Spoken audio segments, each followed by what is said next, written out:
Welcome to the Slop Farm. Enjoy the video. In this video, I will help you fix exit code 1 in Minecraft. This common error can often be resolved with a few simple checks. First, make sure your Java installation is completely up to date and compatible with your Minecraft version. Outdated Java is a frequent cause. Next, ensure your graphics drivers are current. Old drivers can lead to rendering problems. Finally, verify you have enough available RAM, allocating at least 4 GB for smooth gameplay. These initial steps often resolve the issue quickly. Many times, exit code 1 stems from conflicts with mods or resource packs. If you've recently added new content, try removing those items first. Launch your game without any mods or resource packs enabled to see if the error persists. This helps isolate the problem. Always confirm that all your installed mods are fully compatible with your specific Minecraft version.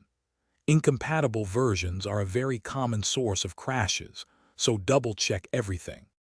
Sometimes, corrupted game files are the culprit. A powerful step is to delete your entire .minecraft folder.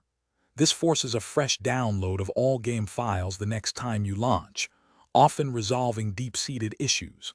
Remember to back up your precious world saves before doing this, as they are stored within that folder.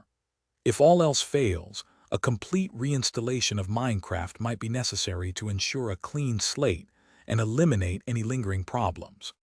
If the problem persists, it's time for some more advanced troubleshooting.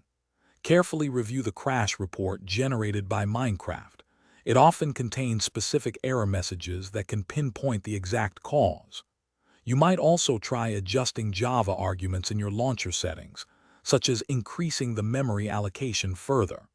If you're still stuck, don't hesitate to seek assistance from the official Minecraft support forums or community channels. Many experienced players can offer tailored advice. Thanks for watching. Consider subscribing if we helped you today.